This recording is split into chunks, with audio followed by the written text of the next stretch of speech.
जिस बयान को लेकर आपको ये सजा सुनाई गई है, क्या आपको लगता है, आपको अफसोस है उस बयान को लेकर? क्या कहेंगे उस बयान पर? अब देखिए, अब ये लीगल डिस्कशन है, उस पर मैं टिप्पणी नहीं करना चाहता हूं क्योंकि ये कोर्ट में मामला है। मगर मैं जो भी सवाल उठाता हूं वो सोच समझ के उठाता हूं। कुछ ही दिन पहले लक्षद्वीप के सांसद मोहम्मद फैजल की सदस्यता गई थी और बाद में हाईकोर्ट ने स्टे कर दिया था।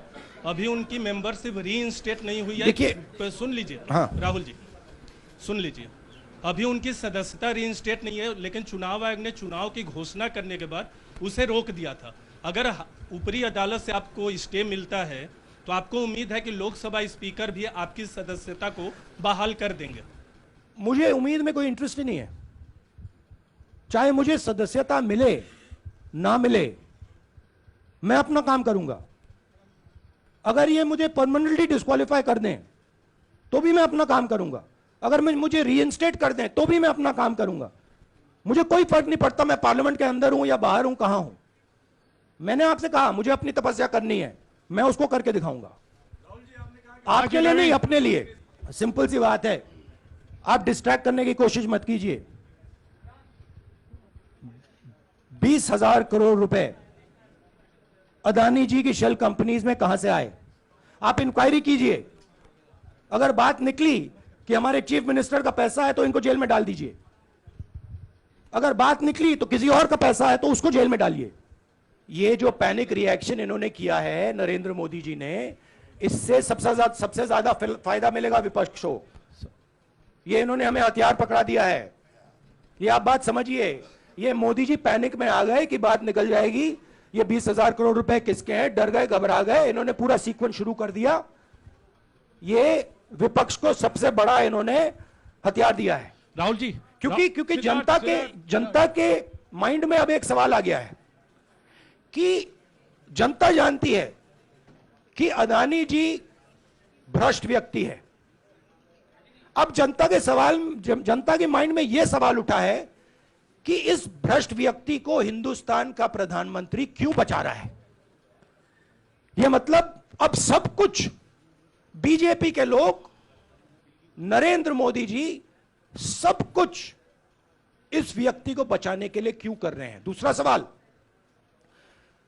बीजेपी के लोगों ने कहा कि अदानी पर आक्रमण देश पर आक्रमण है। मतलब इनके माइंड में देश अदानी है और अदानी देश है। बात समझिए। Look, these are legal matters. It makes me no difference. I told them, it makes me no difference if I'm disqualified, not qualified, whatever. It makes me no difference. Disqualify me for life. Put me inside jail. I will keep going. I will not stop. Mr. Gandhi, Yeah, Mr. Pallavi. Gandhi, two things here. One, are you worried or apprehensive about the political relevance of, say, the opposition and the Congress Do I look party worried to polls? you? One. Second, Do I look worried to you? I'm excited. I'm happy that these people have given me the best gift they could give me. And second, Mr. Gandhi, is that BJP's reaction since yesterday is that if you hadn't torn the ordinance then perhaps you wouldn't be facing the law today. Your response to that? My response to that is that when somebody is guilty of something, they want to distract everybody's attention. Right? If you catch a thief, the first thing he says is, I didn't do it. The second thing he says, look there, look there, look there, look there. Right? That's what the BJP is doing.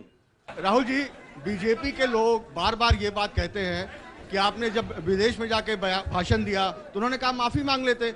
अभी कहा कि court में आपसे कहा कि आप माफी मांग लेते। तो जब ये लोग कहते हैं राहुल गांधी माफी मांग लेते, तो राहुल गांधी क्या सोचते हैं? राहुल गांधी सोचता है मेरा नाम सावरकर नहीं है, मेरा नाम गांधी है। गांधी किसी से माफी नहीं मांगता।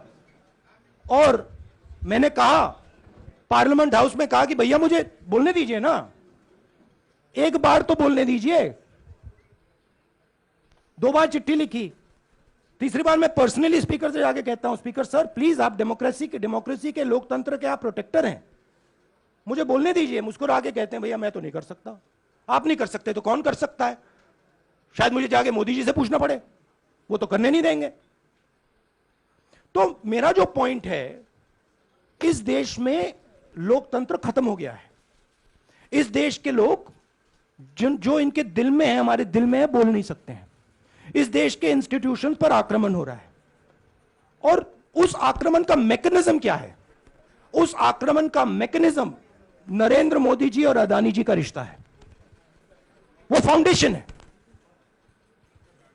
मैं नरेंद्र मोदी जी पर सवाल नहीं पूछ रहा हूं, मैं अदानी जी पर सवाल पूछ रहा हूं। बीजेपी अदानी जी को क्यों प्रोटेक्ट कर रही है? आप नरेंद्र मोदी जी को प्रोटेक्ट कीजिए। मैं अदानी जी पे पूछ रहा हूं, आप अदानी जी को क्यों प्रोटेक्ट कर रहे हो? आप इसलिए अदानी जी को प्रोटेक्ट कर रहे हो क्योंकि आप ही अदानी हो।